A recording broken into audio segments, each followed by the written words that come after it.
Hello everyone, आप लोग कैसे हो? आई होप सभी अच्छे होंगे। इस क्लास में हम लोग क्लास 10th के मैथ्स को पढ़ने वाले हैं 2026 बोर्ड एग्जाम के लिए। ठीक है, तो हम लोग रियल नंबर पढ़ रहे थे। आप देख सकते हो रियल नंबर में आज डे नंबर 5 है और सबसे मजे का बात यह है कि इस लेक्चर में हम लोग इस चैप्टर को खत्म कर देंगे, यानी यह अपने रियल नंबर का लास्ट लेक्चर है। ठीक है, तो आप यहाँ पे देख सकते हो हम लोग फंडामेंटल थ्योरम ऑफ अर्थमेटिक पढ़ चुके थे। एलसीएम एंड एचसीएफ हम लोग प्राइम फैक्टराइजेशन मेथड से निकालना सीखे थे। उसके बाद से हम लोग रिमाइंडर प्रॉब्लम किए थे एलसीएम एंड एचसीएफ पे। उसके बाद से हम लोग वर्ड्स प्रॉब्लम किए थे एलसीएम एंड एचसीएफ पे। ठीक है, और हम लोग relation between LCM and HCF को भी पढ़ चुके थे। इस लेक्चर में हम लोग प्रूफ ऑफ इरेशनलिटी के साथ इस चैप्टर को रैप अप कर देंगे। ठीक है, तो आज के क्लास में हमको क्या पढ़ना है? सिर्फ प्रूफ ऑफ इरेशनलिटी पढ़ना है। और इस पूरे चैप्टर से अगर बिल्कुल आप ध्यान से देखो तो सबसे ज़्यादा इंपॉर्टेंट जो टॉपिक है वह यही वाला है। बिकॉज आप हर साल अपने बोर्ड एग्जाम में देखना, हर साल आपको इरेशनलिटी प्रूफ पे क्वेश्चंस आपको मिलेंगे। ठीक है, तो आपका काम क्या है? बिल्कुल अच्छे से ध्यान से इस लेक्चर को सुनना। इस लेक्चर को अगर आप बिल्कुल अच्छे से देख लेते हो तो किसी भी टाइप का आपके सामने इरेशनलिटी वाला सवाल आ जाए उसको बहुत आसानी से आप प्रूफ कर दोगे। ठीक है, तो आपका काम है सिर्फ बिल्कुल अच्छे से ध्यान से फोकस्ड होकर इस लेक्चर को सुनना। ठीक है, तो बिना टाइम वेस्ट किए आज का क्लास शुरू करते हैं। ठीक है, सबसे पहले हम लोग देखते हैं कि रूट के अंदर किस टाइप्स के नंबर को डालने पे हमको इरेशनल नंबर मिलता है। ठीक है, तो यहाँ पे आप देख सकते हो रूट एम टाइप के नंबर इरेशनल कहलाते हैं। एम पे क्या कंडीशन होना चाहिए?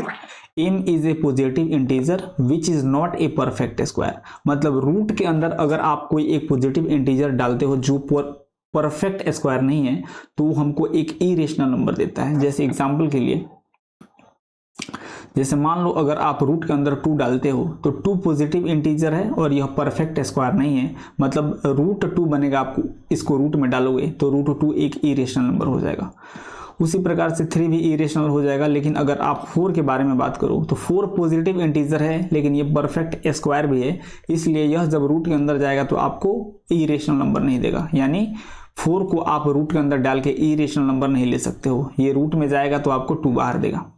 लेकिन अगर आप 5 को, 6 को, 7 को और 8 को ध्यान से देखो तो ये सभी पॉजिटिव इंटीजर हैं और परफेक्ट स्क्वायर नहीं है, मतलब ये सभी रूट में जाएंगे तो आपको एक इरेशनल नंबर देंगे। ठीक है, लेकिन अगर आप 9 को देखो तो यह आपको इरेशनल नंबर नहीं देगा रूट के अंदर जाकर, क्योंकि यह पॉजिटिव इंटीजर के साथ साथ ये परफेक्ट स्क्वायर भी है। ठीक है, तो आई होप आप सबको बिल्कुल अच्छे से समझ में आ गया होगा कि किस टाइप के नंबर को रूट में भेजने से हमको इरेशनल नंबर मिलता है। ठीक है, ओके, अब एक बहुत इंपॉर्टेंट थ्योरम है, इसको अच्छे से देख लो। बिकॉज जब हम लोग इरेशनल नंबर को प्रूफ करेंगे तो वहां पे इसका बहुत ही ज्यादा हमको जरूरत पड़ेगा। ठीक है, बोल रहा है if p divides a square then p divides a also. p क्या है? कोई प्राइम नंबर है और a क्या है? पॉजिटिव इंटीजर है। तो यह एक थ्योरम है, इसको हम लोग एग्जाम्पल की मदद से अच्छे से समझते हैं। ठीक है, जैसे मान लो p इज इक्वल टू 3 ले लो और a इज इक्वल टू 9 ले लो। ठीक है, ये क्या है? यह प्राइम नंबर है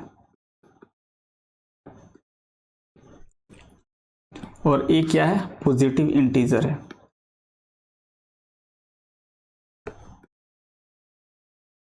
ठीक है, तो अगर आप 3 से डिवाइड करोगे a के स्क्वायर यानी 9 के स्क्वायर 81 को तो ये कंप्लीटली डिवाइड होगा। यानी अगर 3 9 के स्क्वायर को कंप्लीटली डिवाइड कर रहा है तो 3 9 को भी कंप्लीटली डिवाइड करेगा। ये आपका थ्योरम है और बिल्कुल सिंपल सा है, इसको ज़्यादा स्ट्रेस आपको दिमाग पे नहीं देना है। बहुत आसान सा है कि अगर कोई नंबर किसी नंबर के स्क्वायर को डिवाइड कर रहा है तो वह उस नंबर को भी डिवाइड करेगा। ठीक है, इसको एक और एग्जाम्पल की मदद से समझते हैं। जैसे मान लो p के प्लेस पे आप 5 लो, ये क्या है? अगेन यह एक प्राइम नंबर है। ठीक है, और a के प्लेस पे आप 15 रखो, ये क्या है? पॉजिटिव इंटीजर है।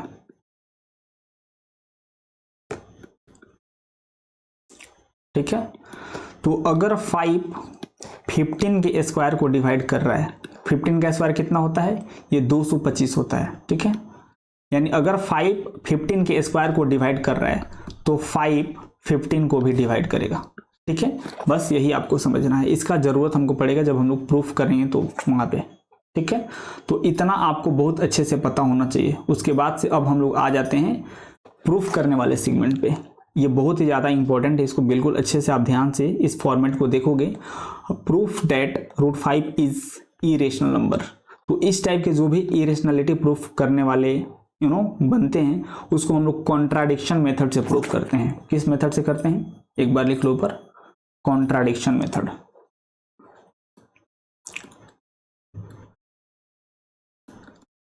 कॉन्ट्राडिक्शन मेथड बोलते हैं। इस मेथड में हम लोग क्या करते हैं, ये जो रूट 5 है जिसको हमको इरेशनल प्रूफ करना है, सबसे पहले हम लोग क्या करते हैं, इसको रेशनल नंबर मान लेते हैं। और हम लोग बिल्कुल अच्छे से जानते हैं कि रेशनल नंबर को हम लोग पी बाई क्यू के फॉर्म में लिख सकते हैं। तो इसको रेशनल नंबर मान के हम लोग रेशनल नंबर के हिसाब से कैलकुलेशन करते जाते हैं, और एंड में वह रेशनल नंबर के कंडीशन को फुलफिल नहीं करता है, इसलिए वह इरेशनल नंबर की ओर डेविएट हो जाता है। तो इसको हम लोग कर रहे हैं, बिल्कुल ध्यान से आप अच्छे से देखना। आपको भी आपके बोर्ड एग्जाम में एग्जैक्टली सेम ऐसे ही करना है, ठीक है। तो यहां पे हम लोग क्या करेंगे,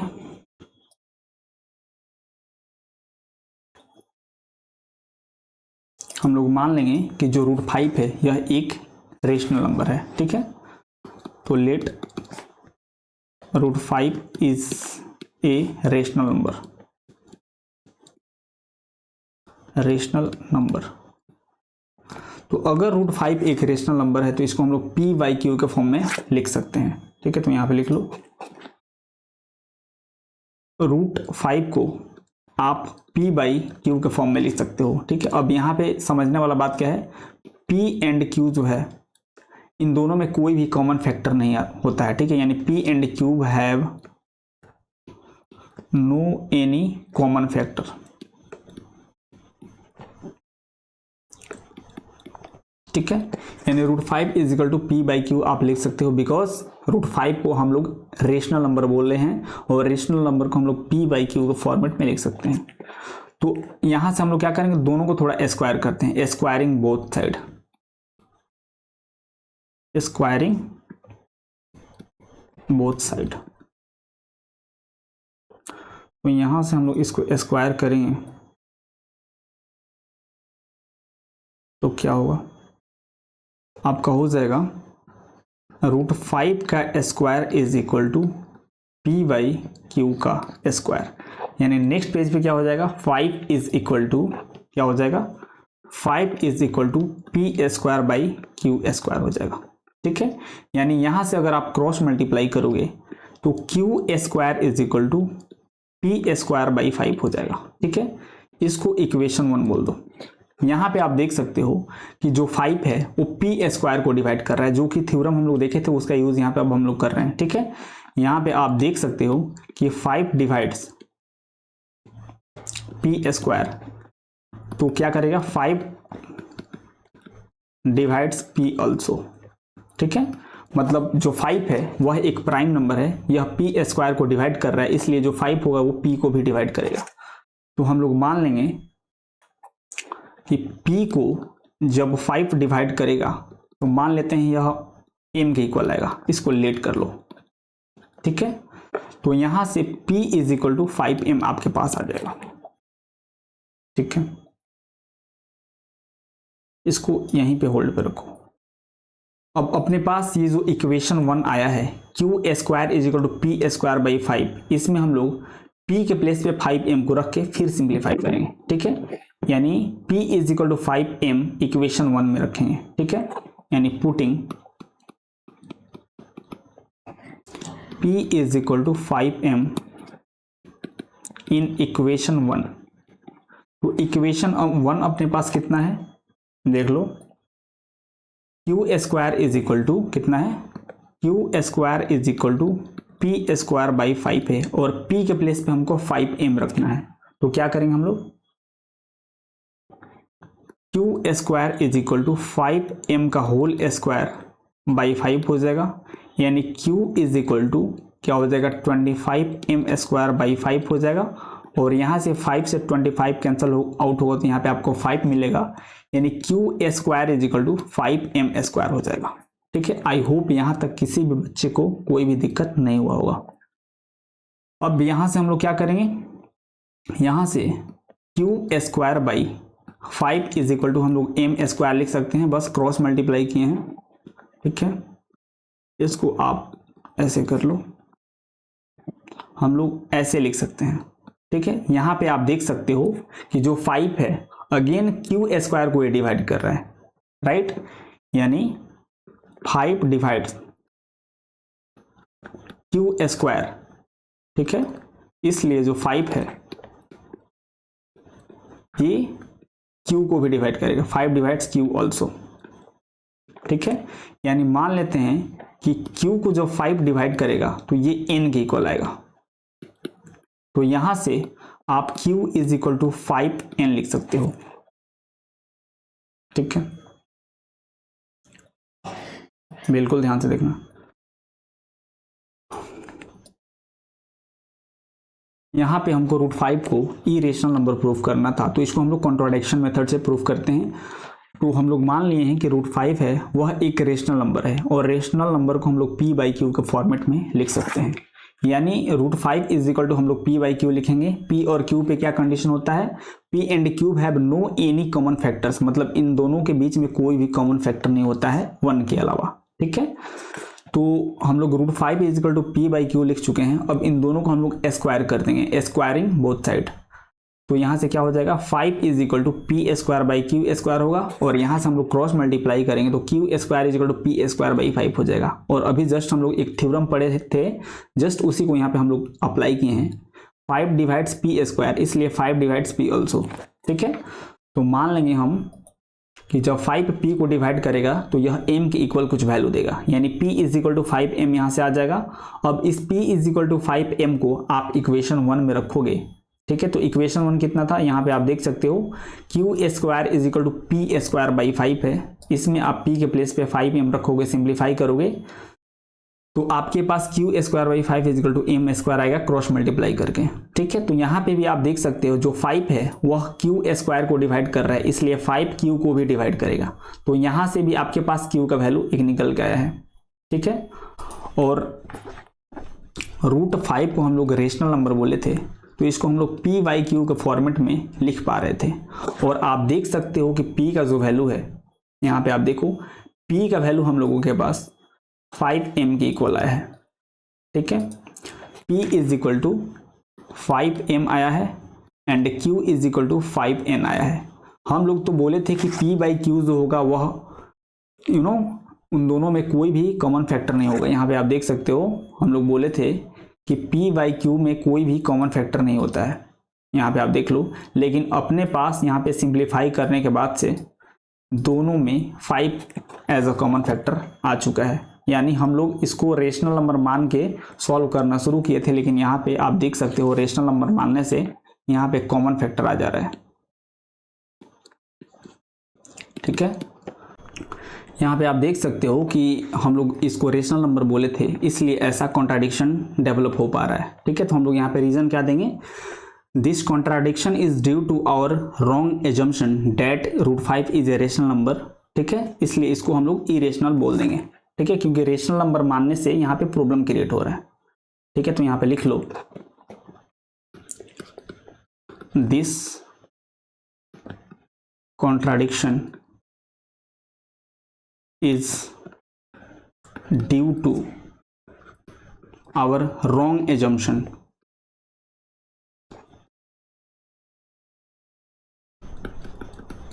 ठीक है, that root 5 is a rational number।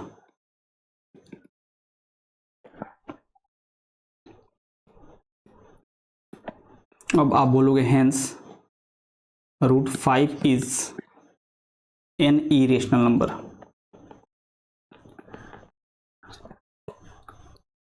ठीक है, तो इस प्रकार से आप प्रूफ कर सकते हो।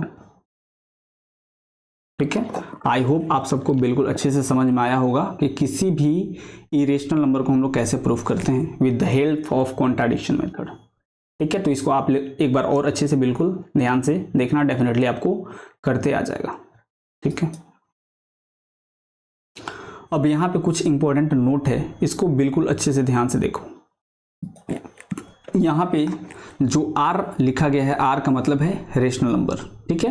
यानी कभी भी दो रेशनल नंबर्स को आप ऐड करोगे तो आपको रेशनल नंबर ही मिलेगा, दो रेशनल नंबर को घटाओगे तो भी आपको रेशनल नंबर ही मिलेगा। जैसे एग्जांपल लेके देख लेते हैं। जैसे मानो 2 + 3 करोगे तो आपको मिलेगा 5, मतलब 2 भी एक रेशनल नंबर है, 3 भी एक रेशनल नंबर है, तो आपको 5 दे रहा है जो कि एक रेशनल नंबर है। ऐसा हमेशा होगा। उसी प्रकार से दो रेशनल नंबर को आप घटाओगे तो भी आपको रेशनल नंबर मिलेगा, दो रेशनल नंबर को मल्टीप्लाई करोगे तो भी आपको रेशनल नंबर मिलेगा, डिवाइड करोगे तो भी रेशनल नंबर मिलेगा, ठीक है। सेम इसी प्रकार से एक रेशनल नंबर और एक इरेशनल नंबर को आप ऐड करोगे तो आपको इरेशनल नंबर मिलेगा। एग्जांपल देख लो। जैसे मान लो 2 + 3√5, इसको आप ऐड करोगे तो आपको एक इरेशनल नंबर ही मिलेगा। सेम उसी प्रकार से आप घटाओगे तो भी आपको इरेशनल मिलेगा, आप रेशनल और इरेशनल को मल्टीप्लाई करोगे तो भी आपको इरेशनल नंबर ही मिलेगा, और रेशनल और इरेशनल को डिवाइड करोगे तो भी आपको इरेशनल नंबर ही मिलेगा, ठीक है। यहाँ पे आप देख सकते हो IR का मतलब इरेशनल नंबर होता है, ठीक है। लेकिन अगर यहाँ पे आप देखोगे कभी भी दो इरेशनल नंबर को आप जोड़ोगे तो आपको रेशनल नंबर भी मिल सकता है, इरेशनल नंबर भी मिल सकता है, ठीक है। उसी प्रकार से कभी भी दो इरेशनल नंबर को घटाओगे तो भी यहाँ पे भी कुछ भी हो सकता है, कुछ भी नहीं कहा जा सकता है। यानी दो इरेशनल नंबर को आप जोड़ लो, घटा लो, गुणा कर लो या फिर भाग कर लो तो यहाँ पे रेशनल नंबर भी मिल सकते हैं, इरेशनल नंबर भी मिल सकते हैं, ठीक है। यहाँ पे कुछ भी नहीं कहा जा सकता है। तो इसको कुछ एग्जाम्पल की मदद से अच्छे से समझते हैं, ठीक है।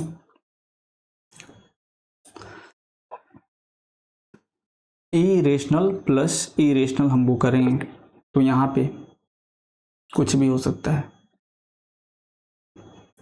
मतलब हमको यहाँ पे रेशनल भी मिल सकता है और इरेशनल भी मिल सकता है, ठीक है। तो एग्जाम्पल ले लेके इसको अच्छे से थोड़ा समझ लेते हैं। जैसे मान लो हमको रेशनल लाना है, तो जैसे मान लो 2 + √3 एक इरेशनल नंबर है, और इसमें हम लोग अगर 3 - √3 ऐड कर दें, यहाँ पे आप देख सकते हो 2 + √3 एक इरेशनल नंबर है और 3 - √3 भी एक इरेशनल नंबर है। इसको ऐड करके देखो, आपके पास एक रेशनल नंबर आएगा। इसको ऐड करोगे तो 2 + √3 + 3 - √3 यहाँ पे बनेगा, तो √3 से √3 कट जाएगा और आपको मिलेगा 5। यह एक रेशनल नंबर है, ठीक है। सेम इसी प्रकार से एक ऐसा एग्जांपल लेते हैं जिसमें दो इरेशनल को ऐड करने पे हमको इरेशनल नंबर ही मिले, ठीक है। जैसे 6√5 + 3√5, यहाँ पे आप देख सकते हो 6√5 भी इरेशनल है, 3√5 भी इरेशनल है। इन दोनों को ऐड करोगे तो आपको कितना मिलेगा, 9√5 मिलेगा। यह एक इरेशनल नंबर है। तो यहाँ पे आप देख सकते हो कभी भी दो इरेशनल को ऐड करने पे आपको रेशनल भी मिल सकता है और इरेशनल भी मिल सकता है, ठीक है। सेम इसी प्रकार से अगर दो इरेशनल को आप घटाओगे तो यहाँ पे भी आपको रेशनल इरेशनल दोनों मिल सकता है, ठीक है। यहाँ पे आपको रेशनल भी मिल सकता है और इरेशनल भी मिल सकता है। एग्जाम्पल की मदद से समझते हैं। जैसे मान लो 6 - √3 - 5 - √3, ठीक है। तो यहाँ पे आप देख सकते हो ये दोनों इरेशनल नंबर है और इसको हम लोग घटा रहे हैं, तो यहाँ पे आप देखो क्या होगा। तो 6 - √3 क्या हो जाएगा, -5 + √3 हो जाएगा। तो √3 से √3 अगेन कैंसल आउट होगा और यहाँ पे आपको 1 मिल जाएगा, यानी 1 यह एक रेशनल नंबर है। मतलब हम लोग दो इरेशनल को घटाए हैं तो हमको एक रेशनल नंबर मिला है, ठीक है। सेम इसी प्रकार से दो इरेशनल को हम लोग घटा के एक इरेशनल ला सकते हैं। कैसे, 6√3 - 4√3 को आप घटाओगे तो यहाँ पे आपको 2√3 मिलेगा जो कि एक इरेशनल नंबर है, ठीक है। सेम इसी प्रकार से दो इरेशनल को मल्टीप्लाई करोगे तो भी आपको रेशनल भी मिल सकता है और इरेशनल भी मिल सकता है। एग्जाम्पल देख लो। जैसे मान लो √3 × √3 करोगे तो आपको 3 मिलेगा, यानी दो इरेशनल को आपने मल्टीप्लाई करा तो आपको यहाँ पे रेशनल नंबर मिल रहा है, ठीक है। अब 6√2 × 4√3 अगर आप करोगे तो आपको 24√6 मिलेगा जो कि एक इरेशनल नंबर है, ठीक है। अब इसी प्रकार से डिवीजन वाला भी देख लो, ठीक है। तो इरेशनल डिवाइडेड बाई इरेशनल, तो यहाँ पे भी रेशनल मिल सकता है, इरेशनल भी मिल सकता है, ठीक है। तो एग्जाम्पल की मदद से इसको अच्छे से समझते हैं। जैसे मान लो आपको सबसे पहले इरेशनल बाई इरेशनल करके रेशनल लाना है, तो 6√3 बाई √3, मतलब 6√3 भी एक इरेशनल नंबर है और √3 भी इरेशनल नंबर है। तो यहाँ से √3 से √3 कैंसिल आउट होगा तो आपको 6 मिलेगा, जो कि एक रेशनल नंबर है, ठीक है। सेम इसी प्रकार से अगर 3√2 डिवाइडेड बाई, क्या करोगे यहाँ पे, मान लो √5 आप कर रहे हो, तो 3√2 भी एक इरेशनल है और √5 भी एक इरेशनल है। तो इसको आप 3 × 5, सॉरी, इसको आप 2/5 लिख सकते हो रूट के अंदर। तो कुछ इस टाइप से मिलेगा, जो कि एक इरेशनल नंबर है, ठीक है। तो आप यहाँ पे देख सकते हो, कभी भी दो इरेशनल नंबर्स को जोड़ने पे, घटाने पे, गुणा करने पे और भाग करने पे आपको रेशनल और इरेशनल दोनों मिल सकते हैं। लेकिन यहीं पे अगर आप दो रेशनल नंबर के साथ जोड़, घटा, गुणा या भाग करो तो हमेशा आपको रेशनल नंबर मिलेंगे, और रेशनल और इरेशनल के कॉम्बिनेशन को मिला के अगर आप जोड़, घटा, गुणा, भाग करो तो हमेशा आपको एक इरेशनल नंबर मिलेगा, ठीक है। तो ये आपको बिल्कुल अच्छे से पता होना चाहिए, तब हम लोग इरेशनलिटी वाले अच्छे प्रॉब्लम कर सकते हैं, ठीक है। जो हम लोग सीखे हैं ये अगर बिल्कुल अच्छे से आता है तो इस टाइप के कोई भी सवाल आपको दे दे, कोई प्रॉब्लम नहीं होगा, बहुत आसानी से आप इसको प्रूफ कर सकते हो, ठीक है। तो यहाँ पे भी हम लोग क्या करेंगे, इसको लेट कर लेंगे कि यह एक रेशनल नंबर है, ठीक है। तो लेट कर लेंगे 2 + √5 is a rational number, is a rational number. अगर ये रेशनल नंबर है तो इसको हम लोग p/q के फॉर्मेट में लिख सकते हैं, यानी 2 + √5 को हम लोग 2 + √5 को p/q के फॉर्म में लिख सकते हैं, क्योंकि इसको हम लोग रेशनल नंबर बोल चुके हैं। अब यहां से आपको क्या करना है, हमेशा आप जो भी रूट वाला नंबर होगा उसको इक्वल के एक साइड रखोगे, और जो रूट से इंडिपेंडेंट होगा, जिसमें रूट नहीं होगा, उसको इक्वल के दूसरे साइड भेजोगे। तो यहाँ पे आप √5 = p/q - 2 लिख सकते हो। अब बिल्कुल ध्यान से देखना, यहाँ पे ये जो √5 है ये क्या है, यह एक इरेशनल नंबर है, बिल्कुल ध्यान से सुनना, यह एक इरेशनल नंबर है। लेकिन यहीं अगर आप इक्वल के दूसरा साइड देखो तो p/q एक रेशनल नंबर है, एंड जो 2 है वो भी एक रेशनल नंबर है, यानी रेशनल में से रेशनल आप घटाओगे तो आपको एक रेशनल नंबर मिलेगा, ठीक है। तो ये एक रेशनल नंबर है, यह रेशनल नंबर है, यानी कभी भी इरेशनल नंबर और रेशनल नंबर आपस में इक्वल नहीं हो सकते हैं। मतलब यहाँ पे क्या हो रहा है, हमारा 2 + √5 को रेशनल नंबर ही बोलना गलत हो गया, बिकॉज यहाँ पे आप देख सकते हो ऐसा सिचुएशन पर हम लोग पहुंच गए हैं कि इरेशनल और रेशनल इक्वल के दोनों साइड आ रहा है, जो कि कभी भी इक्वल हो ही नहीं सकता है। तो यहाँ से हम लोग क्या बोलेंगे, this contradiction is due to our wrong assumption, ठीक है। This contradiction is due to our wrong assumption,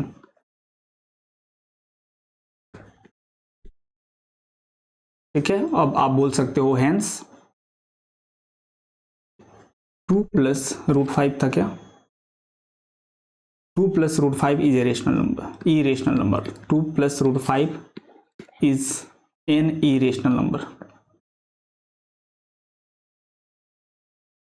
ठीक है। तो इस प्रकार से आप प्रूफ कर सकते हो, ठीक है। हमेशा आपको क्या करना है, हमेशा आपको रूट वाला इक्वल के एक साइड रखना है और बिना रूट वाला इक्वल के दूसरे साइड भेजना है। और हमेशा आप देखोगे इरेशनल और रेशनल आपस में इक्वल के दोनों साइड आएंगे, जो कि कभी इक्वल नहीं हो सकते हैं, और वहां से आप इस टाइप के स्टेटमेंट बोल दोगे, ठीक है। तो सेम इसी प्रकार से एक और सवाल यहाँ पे है, आप देख सकते हो कि ये CBSE 2010 में ऑलरेडी पूछा हुआ सवाल है। तो इसको करते हैं, तो यहाँ पे भी हम लोग क्या करेंगे, इसको रेशनल नंबर लेट कर लेंगे। तो let 2√3 - 1 is a rational number. ठीक है, तो अगर ये रेशनल नंबर है तो इसको हम लोग P/Q के फॉर्म में लिख सकते हैं, यानी 2√3 - 1 इज इक्वल टू P/Q हो जाएगा। अब हमारा टारगेट क्या है, रूट को छोड़ के बाकी सभी नंबर्स को 1 बाई 1 करके इक्वल के दूसरे साइड भेजना। तो यहां से 2√3 is equal to P/Q plus 1 हो जाएगा, and √3 is equal to P/Q plus 1 divided by 2 हो जाएगा। ठीक है, डिवाइडेड बाई 2 हो जाएगा, डिवाइडेड बाई 2 हो जाएगा। अब यहां पे अगर आप ध्यान से देखो तो ये ऊपर वाला एक रेशनल नंबर है। क्यों? क्योंकि P/Q खुद में एक रेशनल नंबर है, उसमें 1 जोड़ोगे तो फिर ये रेशनल हो जाएगा, और ये जो नीचे 2 आ रहा है ये भी रेशनल है। ठीक है, ये भी रेशनल है, यानी यहां पे न्यूमरेटर भी रेशनल, ये भी रेशनल और ये भी रेशनल, लेकिन यहां पे आप देखोगे तो यह एक इरेशनल है। ठीक है, यानी फाइनली आप देख रहे हो कि इरेशनल और रेशनल आ रहे हैं इक्वल के दोनों साइड, जो कि ये कभी भी आपस में इक्वल नहीं हो सकते हैं। ठीक है, तो फिर यहां से सेम वही स्टेटमेंट आप लिखोगे, this contradiction is due to our wrong assumption, that's why जो भी आपको वैल्यू दिया था 2√3 - 1 वह एक इरेशनल नंबर हो जाएगा। ठीक है, तो यहां पे लिख दोगे this contradiction is due to our wrong assumption, that's why 2√3 - 1 is an irrational number. ठीक है, देख लो इतना ही था क्या, 2√3 - 1। ठीक है, यही था। तो इस प्रकार से आप बहुत आसानी से हर एक क्वेश्चन को सॉल्व कर सकते हो। एक यहाँ पे और देख लो। ठीक है, तो यहाँ पे भी हम लोग क्या करेंगे, इसको एक रेशनल नंबर लेट कर लेंगे, let 3√13 is a rational number. ठीक है, तो अगर ये रेशनल नंबर है तो इसको हम लोग P/Q के फॉर्म में लिख सकते हैं, यानी 3√13 इज इक्वल टू P/Q हम लोग लिख सकते हैं, and √13 is equal to P/3Q हो जाएगा। ठीक है, और यहाँ पे आप देख सकते हो जो Q है वह एक रेशनल नंबर होगा, P एक रेशनल नंबर होगा और 3Q भी एक रेशनल नंबर होगा, और यहाँ पे जो √3 है वह एक इरेशनल नंबर होगा, यानी irrational is not equal to rational होगा, क्योंकि रेशनल बाई रेशनल भी रेशनल ही होता है, यानी सेम वही कंडीशन यहाँ पे भी बन रहा है। ठीक है, तो आप क्या लिखोगे, since this contradiction is due to our wrong assumption, that's why 3√13 is an irrational number. ठीक है, अब अगला क्वेश्चन देखते हैं। हम लोग ज़्यादा क्वेश्चन इसलिए प्रैक्टिस कर रहे हैं ताकि किसी भी टाइप का आपको इस टॉपिक से सवाल मिले, आपको कोई कंफ्यूजन नहीं रहना चाहिए। ठीक है, तो सेम वही काम यहाँ पे भी करेंगे। अब तो आपको प्रैक्टिस हो गया होगा, तो यहाँ पे भी हम लोग लेट कर लेंगे, √2/3 is a rational number, rational number. ठीक है, तो अब √2/3 को हम लोग P/Q के इक्वल लिख सकते हैं, बिकॉज यहाँ पे आप देख सकते हो हम लोग 2/3 को रेशनल नंबर बोल चुके हैं, और रेशनल नंबर को हम लोग P/Q के फॉर्म में लिख सकते हैं। तो यहाँ पे हम लोग √2 को एक साइड रखेंगे, और जो भी रूट में नंबर्स नहीं है उसको इक्वल के दूसरे साइड भेजेंगे, यानी √2 इज इक्वल टू 3P/Q हो जाएगा। ठीक है, तो यहाँ पे क्या हो जाएगा, यह एक रेशनल नंबर है, अगेन ये भी एक रेशनल नंबर है, लेकिन √2 एक इरेशनल नंबर है, यानी इरेशनल तो आपके इक्वल के एक साइड आ रहा है, और rational by rational again rational number होता है, और इधर रेशनल नंबर आ रहा है, जो कि ये कभी भी आपस में इक्वल नहीं हो सकते हैं। ठीक है, तो सेम यहाँ पे भी आप स्टेटमेंट लिखोगे, this contradiction is due to our wrong assumption, that's why √2/3 is a irrational number. ठीक है, यहाँ पे आप लिख सकते हो। ठीक है, अब ये देखो, इस टाइप का क्वेश्चन आपके बोर्ड एग्जाम में डेफिनेटली देखने को मिल सकते हैं, और ये ऑलरेडी 2024 में सीबीएसई बोर्ड में पूछा गया सवाल है। क्या बोला है? √2 + √3 का होल स्क्वायर है, इसको हमको इरेशनल नंबर प्रूफ करना है, given that √6 is an irrational number. ठीक है, मतलब √2 + √3 के होल स्क्वायर को जब आप इरेशनल प्रूफ करने जाओगे तो उसमें कहीं ना कहीं आपको √6 देखने को मिलेगा, इसलिए क्वेश्चन में ही आपको बोल दिया कि जो √6 उसमें आएगा वह एक इरेशनल नंबर है। ये आपको मान के इसको प्रूफ करना है कि √2 + √3 का जो होल स्क्वायर है वह एक इरेशनल नंबर है। तो यहाँ पे हम लोग क्या करेंगे, कोई मुश्किल काम नहीं, यहाँ पे भी हम लोग लेट कर लेंगे कि जो √2 + √3 का होल स्क्वायर है यह एक रेशनल नंबर है, यह रेशनल नंबर है। तो अगर ये रेशनल नंबर है तो इसको हम लोग p/q के फॉर्मेट में लिख सकते हैं, यानी √2 + √3 का होल स्क्वायर जो है, √2 + √3 का जो होल स्क्वायर है इसको हम लोग p/q के फॉर्मेट में लिख सकते हैं। ठीक है, अब यहाँ पे आप देख सकते हो कि यहाँ पे हम लोग √2 + √3 के होल स्क्वायर को ब्रेक डाउन कर सकते हैं with the help of the algebra वाला फॉर्मूला, a + b का होल स्क्वायर क्या होता है, a² + b² + 2ab। तो इस फार्मूला की मदद से हम लोग ब्रेक डाउन इसको करके अच्छे से ओपन करके इसको लिखेंगे। तो क्या हो जाएगा, √2 का स्क्वायर करोगे तो ये 2 हो जाएगा, √3 का स्क्वायर करोगे तो 3 हो जाएगा, +2 × √2 × √3 इज इक्वल टू p/q हो जाएगा। तो 2 + 3 5 हो जाएगा, +2 √6 इज इक्वल टू p/q हो जाएगा। यहाँ पे आप देख सकते हो स्क्वायर बिल्कुल अच्छे से ओपन हो चुका है। अब यहाँ पे √6 को छोड़ के बाकी जो भी रूट से बाहर नंबर्स हैं उसको इक्वल के दूसरे साइड हम लोग भेजेंगे, और यहाँ पे भी इरेशनल और रेशनल इक्वल के दोनों साइड बनेगा, और यहाँ से आप इजिली इसको भी प्रूफ कर सकते हो। तो 5 को आप इधर भेजोगे RHS में तो क्या हो जाएगा, 2 √6 इज इक्वल टू p/q - 5 बनेगा। ठीक है, फिर यहाँ पे √6 is equal to p/q - 5 divided by 2 लिखोगे। ठीक है, डिवाइडेड बाई, यहाँ पे आप 2 लिखोगे। ठीक है, और फिर अगर आप यहाँ पे ध्यान से देखोगे तो LHS में यह एक इरेशनल नंबर है, ये 2 एक रेशनल नंबर है, और ये जो p/q - 5 है यह एक रेशनल नंबर है, यानी फिर irrational is not equal to rational आ रहा है।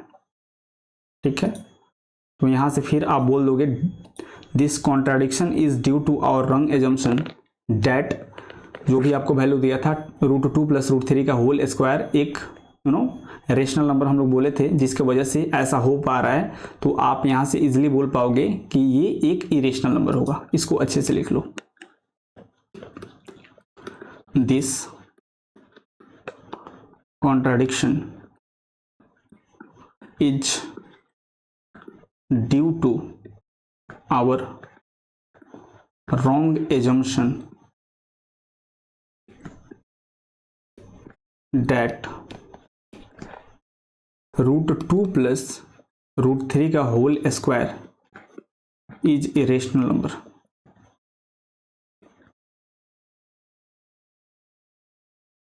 ऐसा मिस्टेक क्यों हो रहा था, क्योंकि हम लोग √2 + √3 के होल स्क्वायर को रेशनल नंबर बोल के सिंप्लीफाई किए थे, तभी तो ऐसा अपने सामने प्रॉब्लम क्रिएट हो रहा है इरेशनल और रेशनल का। ठीक है, तो यहाँ से ये प्रॉब्लम क्रिएट हो रहा है बिकॉज इसको हम लोग रेशनल नंबर बोले हैं, यानी ये रेशनल नंबर नहीं हुआ तो क्या होगा, इरेशनल नंबर होगा।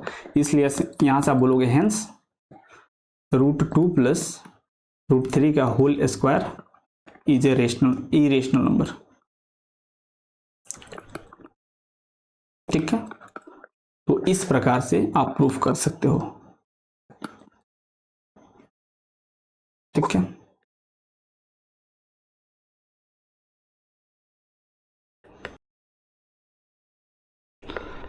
आई होप आज का क्लास बिल्कुल अच्छे से आप सबको समझ में आया होगा।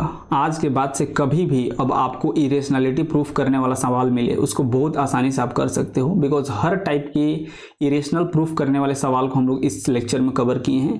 अगर आपने बिल्कुल अच्छे से ध्यान से इस लेक्चर को देखा होगा तो आज के बाद से कभी भी आपको इस टाइप के सवाल में प्रॉब्लम नहीं आनी चाहिए। ठीक है, अगर फिर भी कहीं भी कोई आपको प्रॉब्लम हो रहा है तो इस लेक्चर को अच्छे से दोबारा सुनो, डेफिनेटली जो आपका डाउट है, जो प्रॉब्लम है, अच्छे से क्लियर हो जाएगा। ठीक है, ओके देन आज के लिए इतना ही रहने देते हैं। मिलते हैं फिर नेक्स्ट लेक्चर में नए चैप्टर्स के साथ। तब तक के लिए have a good day, take care, bye.